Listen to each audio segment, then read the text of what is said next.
out there. I mean, this is a rematch, 3-year, lost 3 years ago.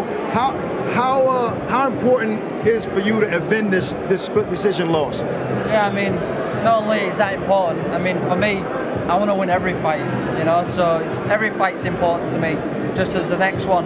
But obviously, this has a little bit more flavour to it. It's got history. So I'd like to. Don't get me wrong. I want to write that off. Are you kind of looking past him as well? Because it seems like you're very, very confident. I've seen it in other interviews. You're confident. You're looking ahead. He's not looking past Yvan Mendy. He definitely shouldn't be. Yvan Mendy has gotten a lot better since he beat Luke Campbell. What was that, 7 fights ago for him? Luke Campbell has been, 6-1 since then. He's 18-2 with 15 KOs. Right now, him and Yvan Mendy are fighting for the WBC Silver and to be the #1 contender for Mikey Garcia's WBC 135-pound title. I'm TstreeT Controversy. This is TstreeT Controversy Live. I cover every single major fight live. There's still rumors that Eddie Hearn and the DAZN are going to sign Mikey Garcia, but I'll believe it when I see it. For example, the purse bid for Mikey Garcia to fight Richard Commey or to get a deal done between Mikey Garcia and Richard Commey for that IBF title is on September the 25th. Right now, on September the 19th, 3:50 p.m. Eastern Standard Time.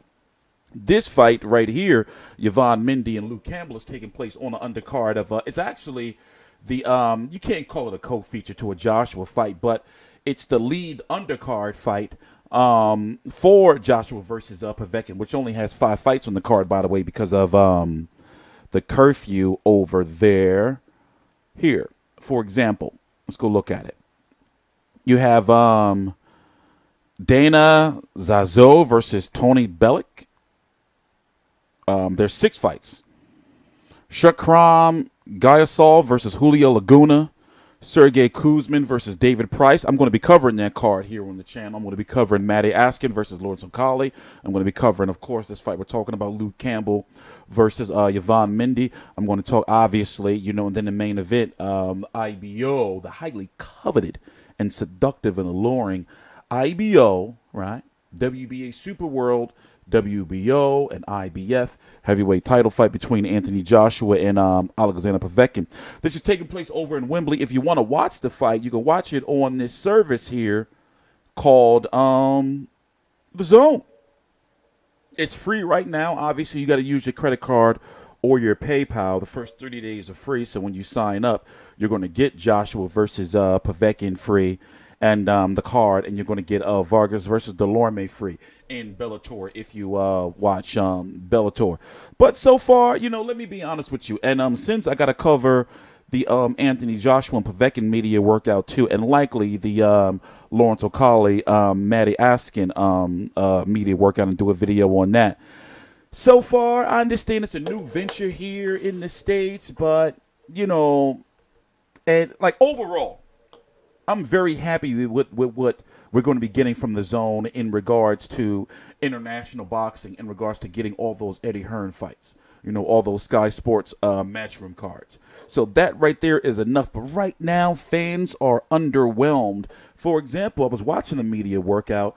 They're doing interviews and everything, and I know AK. I don't really know Barack too well, but I've worked with AK before in the past, and it's like, that's not their fault, but it's like, yo, I want to see the media workout. For example, if you're watching on the Matchroom stream, it's just this music just playing, But whatever. Shout out to Luke Campbell. I'm hoping that he pulls it through. Been a big fan. Some say he looks like Brother Isaac from the Children of the Corn. Got kind of like one of them young but old faces. Hold on. Let's go to Malachi. It's Mikey Garcia, Yvan Mendy, and Luke Campbell fighting to be mandatory. There you go. You got Richard Commey right there, who's the IBF mandatory. him and Mikey Garcia got until next week to get a deal done. Vasil Lomachenko is returning December the 8th to take on Jose Pedraza in New York. I'm going to be going to that fight, and that right there is the 135-pound division. So right now, if Luke Campbell doesn't win against Yvan Mendy, you know, I'm expecting for him to go up to 140 pounds maybe and start working his way, you know, through there, I guess. But let's be honest, if he doesn't beat, you know, Yvan Mendy, you know, he'll never be world level, in my opinion. You know, like, for example, he did really, really, really good in the second half of the Jorge Linares fight. And if it wasn't for the knockdown, he would have gotten a win, in my opinion, on the cards or a draw. You know, so he has gotten better, and with that Jorge Linares loss, his stock has risen, if that makes sense. So, you know, I'm just hoping, you know, like, it's a really, really good performance, especially since you got a lot of people shitting on, you know, this card and everything like that. Listen, my job is to cover the sport, you know, all fights. As you can see, I don't discriminate. You know, my job, you know, I'm happy to be able to do what I'm doing, you know, for full time, you know, so I'm supporting the zone, whether you want to like it or not. I'm TstreeT Controversy.